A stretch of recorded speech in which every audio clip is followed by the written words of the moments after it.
Welcome to వార్తా 9 ముందుగా headlines చూద్దాం. జిన్నా టవర్ వివాదంపై బీజేపీ వైసీపీ ఘర్షణ. జిన్నా టవర్ పేరు మార్పుపై రాజకీయ దుమారం, బానిసత్వపు గుర్తు అని బీజేపీ ఆరోపణలు. జిన్నా స్వాతంత్ర యోధుడన్న వైసీపీ నేతలు. మత సామరస్యంపై చర్చకు దారితీసిన వివాదం, ఫోన్ ట్యాపింగ్ పై సంచలన వ్యాఖ్యలు చేసిన బండి. ఎంపీగా ఉన్న సమయంలో ఫోన్ ట్యాపింగ్ చేశారన్న బండి, బీఆర్ఎస్ హయాంలోనే మొదటి బాధితుడని ఆరోపణ.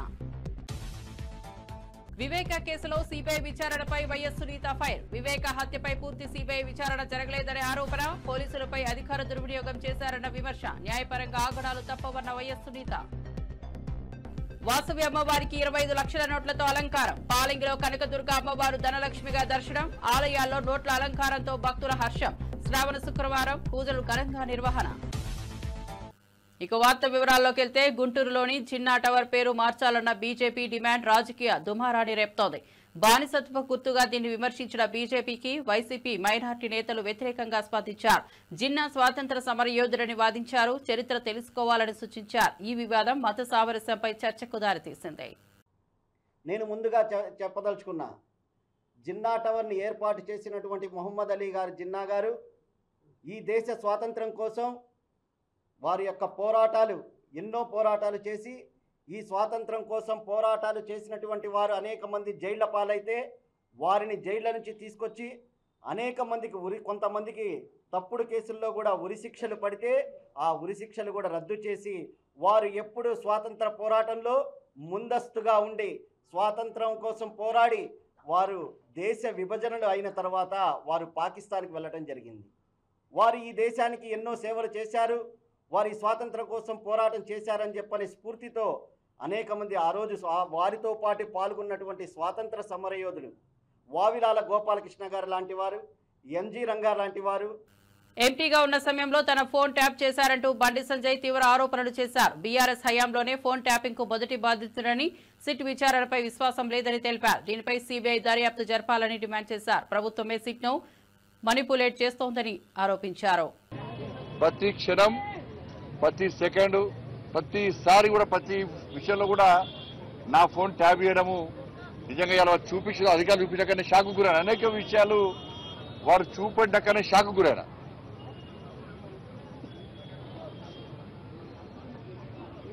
ఎంత నీచులు వీళ్ళంటే కేసీఆర్ కుటుంబము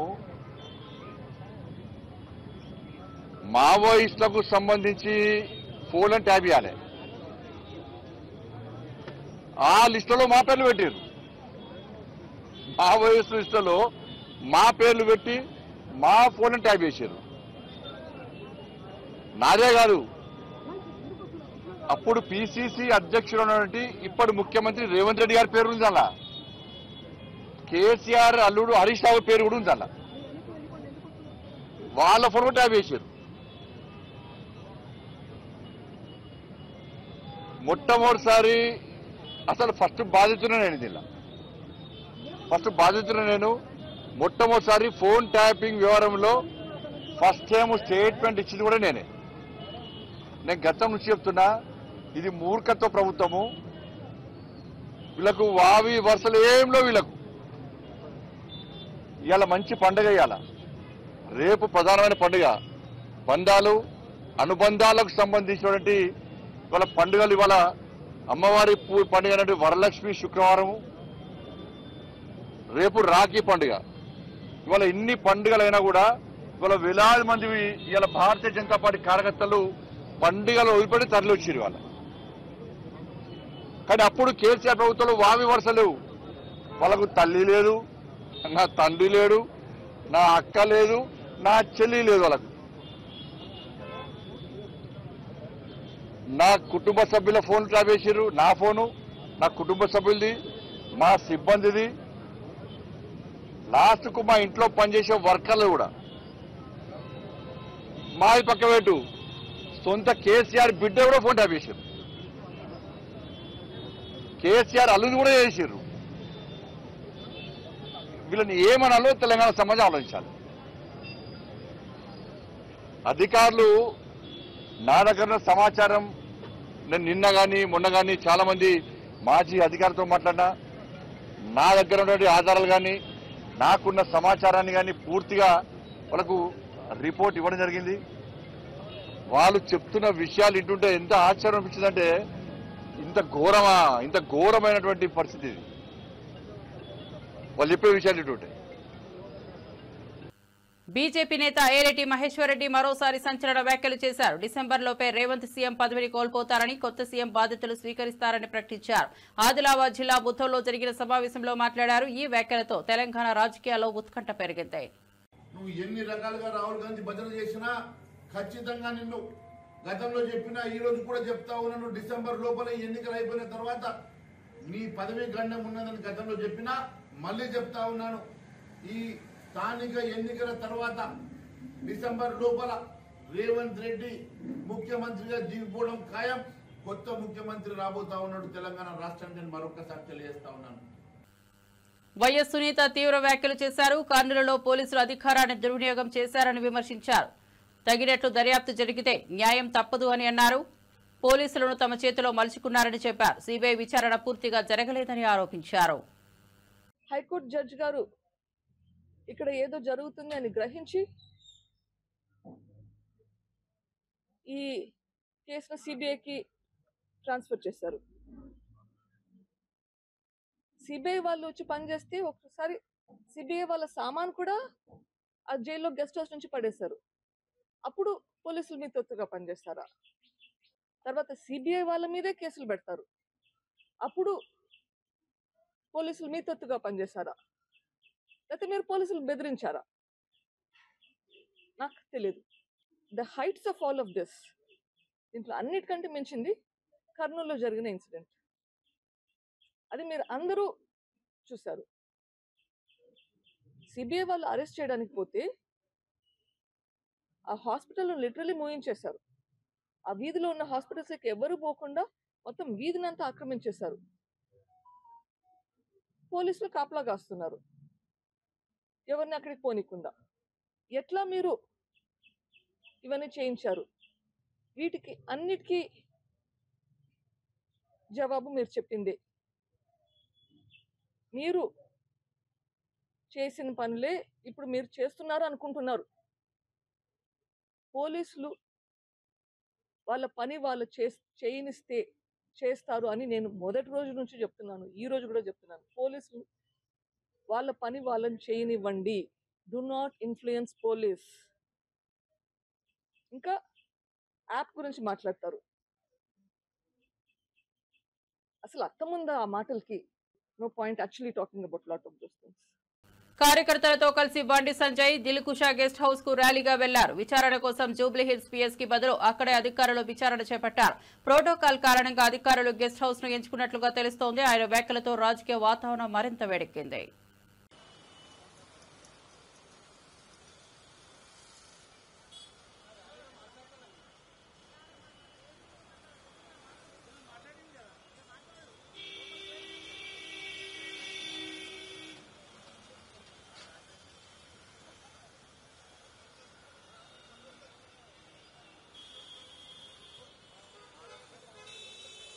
ఆఫ్ చేసినావా?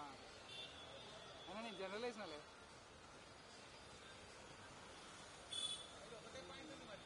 జంబలమడుగు ఎమ్మెల్యే ఆదినారాయణ రెడ్డి పులివెందులలో వైఎస్ వివేక ఇంటికి వెళ్లారు. వైఎస్ సునీతతో సమావేశమయ్యారు. తమను తప్పుగా కేసులో ఇరికించారని, హత్య జరిగిన స్థలానికి రావడం రాజకీయ ప్రయోజనం కోసమేనని కాదన్నారు. గత ప్రభుత్వం కుట్ర పన్నిందన్నారు.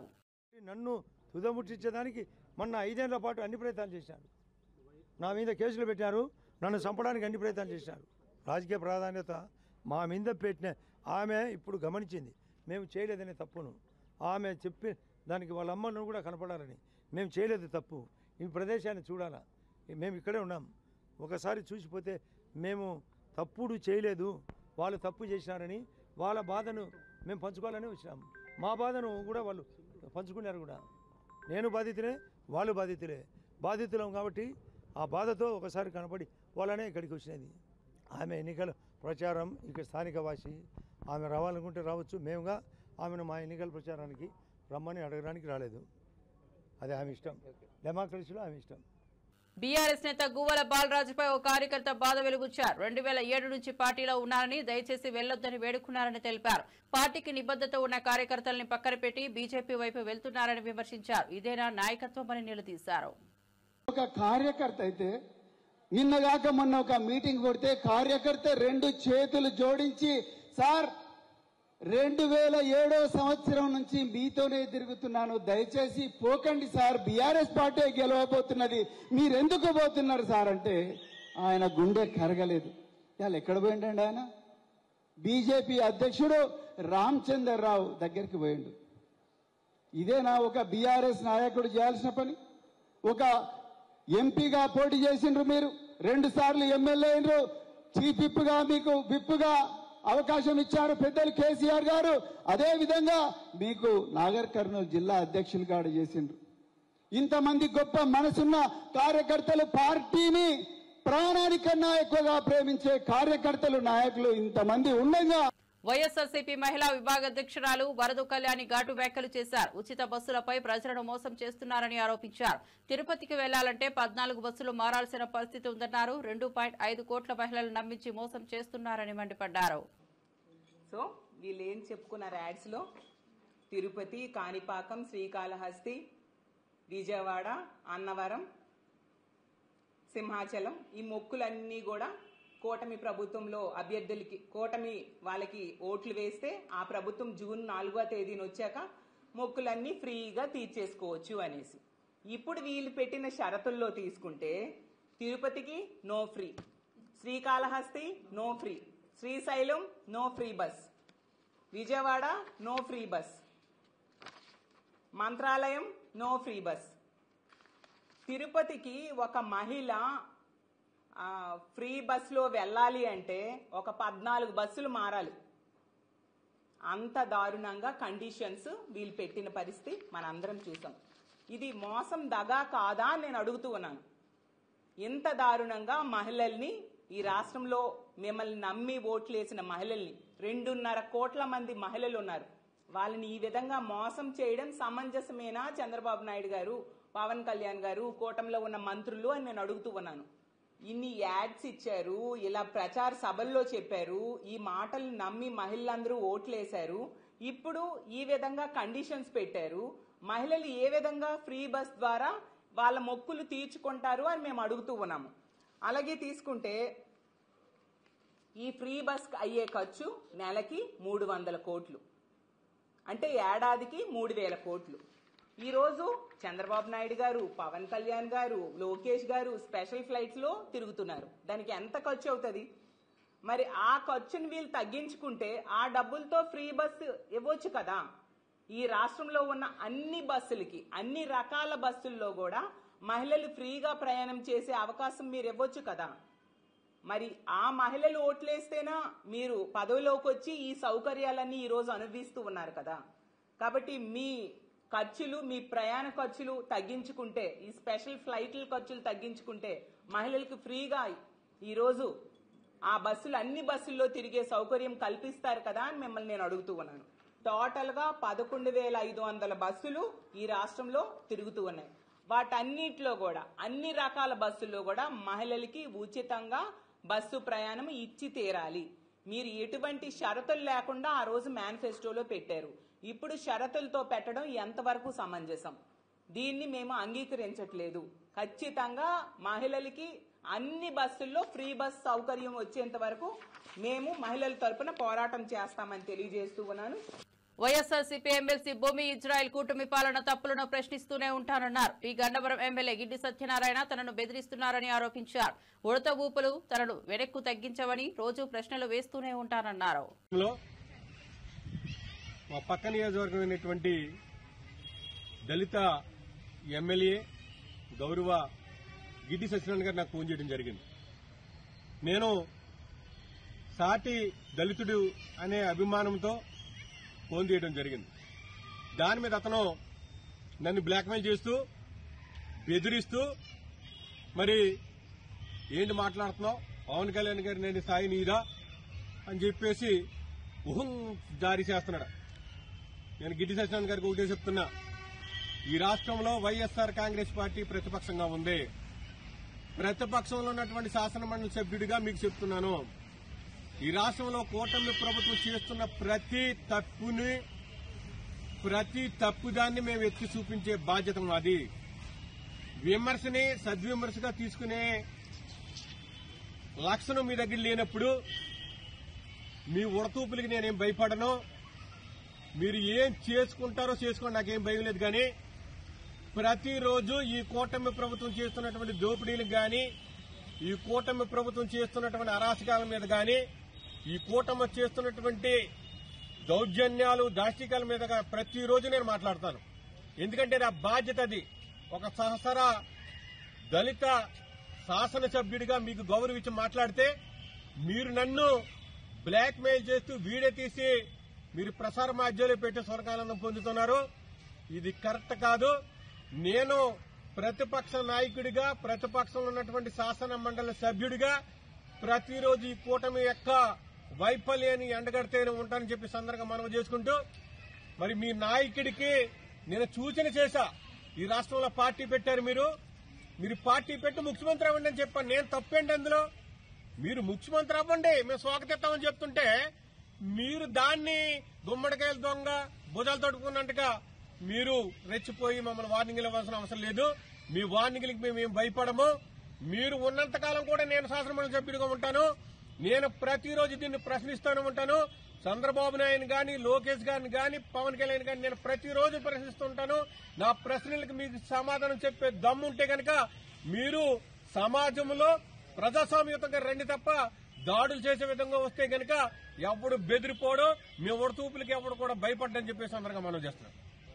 వైఎస్ఆర్సీపీ అధికార ప్రతినిధి కారుమూరి వెంకటరెడ్డి చంద్రబాబుపై విమర్శలు చేశారు. 14 నెలల్లో 1.91 లక్షల కోట్ల అప్పు చేశారని ఆరోపించారు. అభివృద్ధి కార్యక్రమాలు ఆపేసి అప్పులపై దృష్టి పెట్టారని మండిపడ్డారు. వైఎస్ జగన్ హయాంలో ఇటువంటి పరిస్థితి ఎప్పుడూ లేదన్నారు. ఈ 14 నెలల కాలంలో రాష్ట్రాన్ని ఎలా భ్రష్టు పట్టించారనంటే ఆయన చెప్పేవాడు అంతకుముందు శ్రీలంక అయిపోయింది అని. అప్పుడు శ్రీలంక వాళ్ళ జగన్ గారు ఉన్నప్పుడు. ఇప్పుడు మాత్రం శ్రీలంక సుడాన్ కలిపోయింది. ఇంకేదన్నా మిగిలిన అప్పులు బాగా తీసుకునేటటువంటి రాష్ట్రాలు, దివాలా తీసేటటువంటి దేశాలు ఉంటే వాటి సరసన ఆంధ్రప్రదేశ్ చేర్చాలని చెప్పి స్వయంగా చంద్రబాబు నాయుడు గారు చెప్తూ నిన్న కూడా కేబినెట్ లో తీసుకున్నటువంటి నిర్ణయం అప్పుల గురించి. ఇప్పటికే 14 నెలల కాలంలో 1,91,000 కోట్లు అప్పు చేశారు. గంటకి 19 కోట్లు అప్పు చేస్తా ఉన్నారు. గంటకి 19 కోట్లు. ఎంత దారుణం చూడండి. ఒక గంటకి 19 కోట్లు అప్పు చేస్తా 14 నెలల్లో 1,91,000 కోట్లు అప్పు చేశారు. ఇది 14 నెలల కాలంలో. జగన్మోహన్ రెడ్డి గారు ఉన్నప్పుడు 60 నెలల కాలంలో దాదాపు 2 సంవత్సరాలు కోవిడ్ ఉన్నా కేవలం 60 నెలల కాలంలో 3,32,000 కోట్ల అప్పు మాత్రమే చేస్తే చంద్రబాబు నాయుడు గారు దాని దాదాపు 2 లక్షల కోట్లు తీసుకుని వెళ్ళాడు. మళ్ళీ ఇంకొక 12,973 కోట్లు అంటే దాదాపుగా 13,000 కోట్లు అప్పులు తీసుకోవడానికి కేబినెట్ నిర్ణయం తీసుకుంది. దేని ద్వారా అంటే ఒకటేమో స్మార్ట్ మీటర్స్ కి సంబంధించి ఏదైతే విద్యుత్ డిస్కమ్ల ద్వారా అప్పులకు సంబంధించి ఒకటి. రెండోది చూస్తే ఏదైతే ఏపీఐసిసి భూములు ఉంటాయి కదా, ఆ ఏపీఐసిసి భూములను తాకట్టు పెట్టి ఇంకొక 7,500 కోట్లు తీసుకోవడానికి నిర్ణయించారు. దాంట్లో ఒక వివరాల్లోకి వెళ్తే బడ్జెట్ బయట ఏపీఐసిసి డిస్కమ్ల ద్వారా ఏకంగా 12,973 కోట్ల అప్పుకు ఇంధన శాఖ, పరిశ్రమల శాఖ వేరువేరుగా ఉత్తర్వులు జారీ చేశాయి. ఇందులో ఏపీఐసిసి ద్వారా 7,500 కోట్ల అప్పుని వచ్చే 12 నెలల్లోగా బ్యాంకులు ఆర్థిక సమస్యల నుంచి చేయాల్సిందిగా ఉత్తర్వులు ఇచ్చారు. దీనికి స్పెషల్ పర్పస్ వెహికల్ గా ఒక దాన్ని ఏర్పాటు చేసి ఈ భూములన్నింటినీ దానికి బదలాయించి ఏపీఐసిసి భూములన్నింటినీ సో దాని ద్వారా ఏదైతే 9 నుంచి 12 నెలల కాలంలో 7,500 కోట్లు తీసుకోవాలనేది టార్గెట్ గా వెళ్తున్నారు. ఎంత దాని ఉండే ఏపీఐసిసి భూములను కూడా తాకట్టు పెట్టేసి ఒక 7,500 కోట్లు విద్యుత్ డిస్కౌంట్స్ ద్వారా ప్రస్తుతం స్మార్ట్ మీటరింగ్ తో పాటు రీవ్యామ్ డిస్ట్రిబ్యూషన్ సెక్టార్ స్కీమ్ని అమలు కొనసాగించడం కోసం అంట ఏపీ ఎస్పీడీసీఎల్ ద్వారా 3,544 కోట్లు, ఏపీ సిపిడిసిఎల్ ద్వారా 1,029 కోట్లు అప్పు చేసేందుకు రాష్ట్ర ప్రభుత్వం గ్యారంటీ ఇస్తూ నేను ఇంధన శాఖ ఉత్తర్వులు జారీ చేస్తుంది. అంటే ఎంత ఇబ్బడి ముబ్బడిగా అప్పులు చేస్తా ఈ రాష్ట్రాన్ని దివాలా తీస్తున్నాడు చంద్రబాబు నాయుడు గారు. అంటే 1,91,000 కోట్ల అప్పు కాక ఇప్పుడు ఇంకో 13,000 కోట్లు అప్పుకు సంబంధించి ఏం చేస్తున్నారు ఈ అప్పులన్నీ తెచ్చి? ఒక్కటంటే ఒక్క సంక్షేమ పథకం వల్ల, ఒక్కటంటే ఒక అభివృద్ధి కార్యక్రమం చేయాల, అదేమంటే ఇస్తాం అంటారు తప్ప ఇవాళ మరి ఈ డబ్బులన్నీ ఏం చేస్తారు చంద్రబాబు నాయుడు గారు? ఈ రాష్ట్రాన్ని దోచేసు. శ్రావణ శుక్రవారం సందర్భంగా వరలక్ష్మి వ్రతం ఘనంగా జరిగింది. యానాం వాసవి అమ్మవారిని 25 లక్షల నోట్లతో అలంకరించారు. ఉండ్రాజవరం పాలింగిలో కనకదుర్గ అమ్మవారు ధనలక్ష్మిగా దర్శనమిచ్చారు. ఆలయాలు, గర్భగుడులు, విగ్రహాలు నోట్లతో ముస్తాబు కావడం భక్తులను ఆకట్టుకుంది.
పట్టుపదిలంగా మై గవర్నమెంట్ అంటూ ముక్తకంఠంతో మాట్లాడే సీఎం బృందం న్యాయాన్ని తప్పుదారి పట్టిస్తోందని శాసనమండలి విపక్ష నేత బొత్స సత్యనారాయణ విమర్శించారు.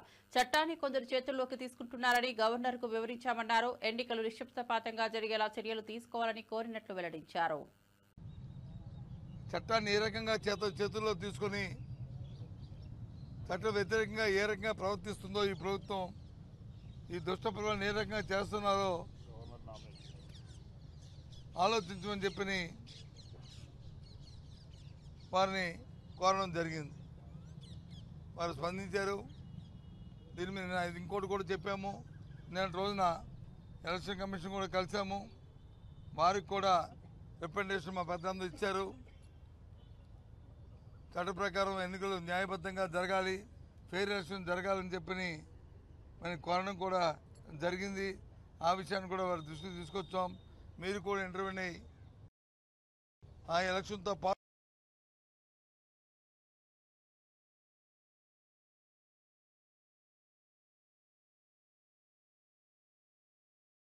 కూడదని ఒక బాధ్యత ప్రతిపక్ష పార్టీగా కోరుకుంటున్నాం.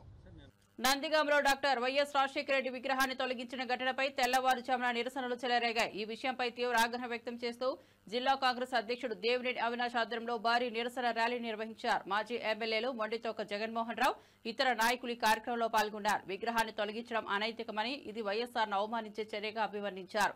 ప్రజల మనోభావాలను గౌరవించాలని, విగ్రహాన్ని తిరిగి అదే ప్రదేశంలో స్థాపించాలని డిమాండ్ చేశారు. ఒక దశలో ర్యాలీ ఉధృతంగా మారింది. పోలీసులు భారీ బందోబస్తు మధ్య జరిగిన ఈ ర్యాలీలో నినాదాలు గుప్పించారు. నాయకులు మాట్లాడుతూ ఇది కక్షపూరిత చర్య అని, కాంగ్రెస్ నాయకత్వాన్ని భయపెట్టలేరని, తమ పోరాటం కొనసాగుతోందన్నారు. ప్రజలు సంఘీభావంతో పాల్గొంటూ తమ ఆగ్రహాన్ని వ్యక్తం చేశారు. ఆయన విగ్రహం తొలగిస్తున్నారు.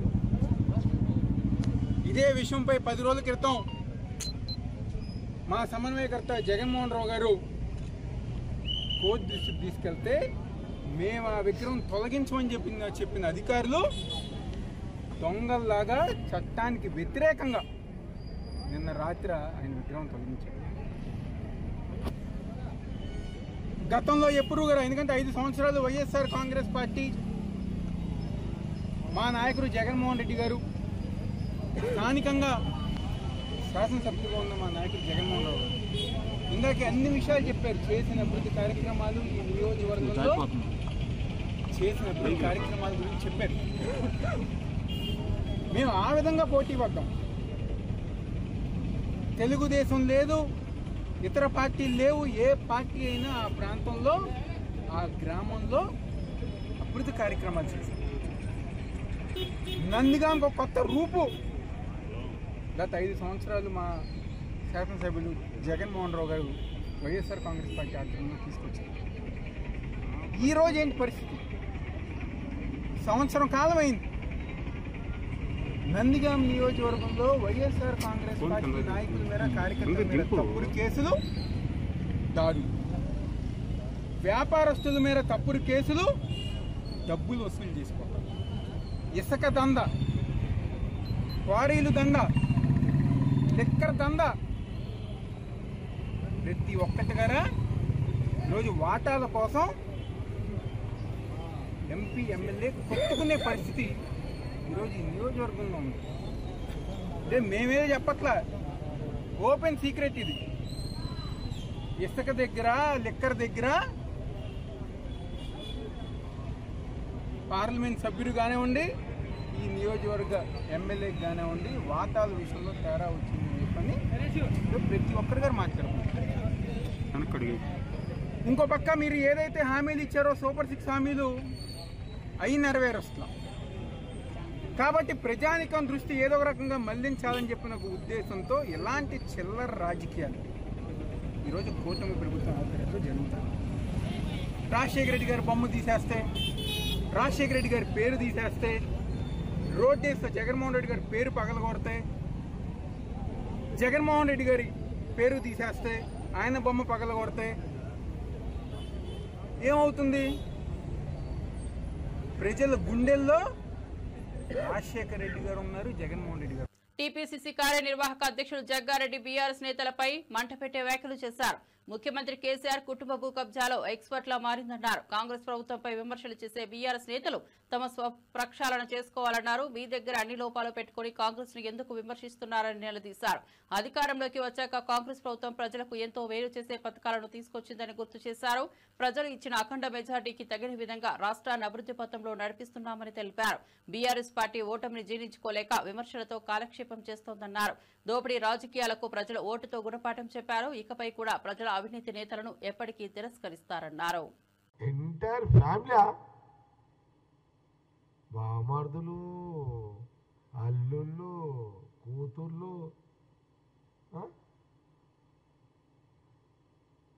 ఇన్ని తొర్రలు మీ దగ్గర పెట్టుకొని కాంగ్రెస్ అంటారు ఏమరా నాయన?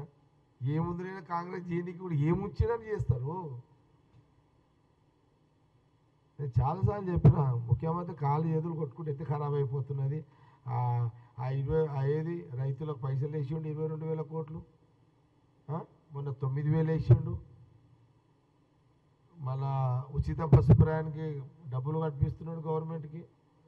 అటు గ్యాస్ సిలిండర్లు, ఇటు కరెంటు ఫ్రీ, అదేది అది 200 యూనిట్లు ఫ్రీ, రైస్ సన్న రైసు,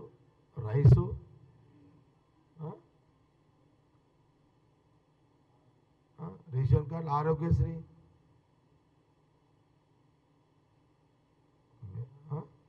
అచ్చా ఏమని ఇవన్నీ వీళ్ళకి ఇంకేం ఏమైనా ఉంటే చెప్పాలి, బిరుదులు ఉంటే చెప్తా వీళ్ళకి పెడితే అమ్మ.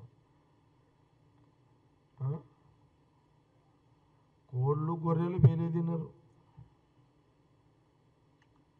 లిక్కర్ మీరే తాగి, ఇసుక మీదే, భూమి. అచ్చా ఇంకోటి చెప్తా, భూమి కథ చెప్తా మీకు. భూమి కబ్జాలలో ఎక్స్పర్ట్లు వీళ్ళమ్మ. వీళ్ళైతే ఒక్కొక్కరు 300, 400 అసైన్ భూములు కొన్నారా వీళ్ళు? ఎందుకు కొన్నారంటే కేసీఆర్ ఒకరోజు స్టేట్మెంట్ ఇచ్చాడు, అసైన్ భూములని పట్టా భూములుగా మారుస్తా అనేసరికి ఎమ్మెల్యేలు ఎవరు పడతారు ఇక అసలు. ఎమ్మెల్యేలు హరీష్ రావు ఎవరైనా, భవిష్యత్తులో కేటీఆర్ పెట్టలేనట్టుండే కానీ హరీష్ రావు నుంచి మొదలుకుంటే ఎవరు పడతారు అందరూ ఎమ్మెల్యేలు. అయితే అసలు నేను కూడా చెరువులు కూడా ఉంచలేరు కొడుకులు. మరిన్ని అప్డేట్స్ కోసం చూస్తూనే ఉండండి వార్త 9.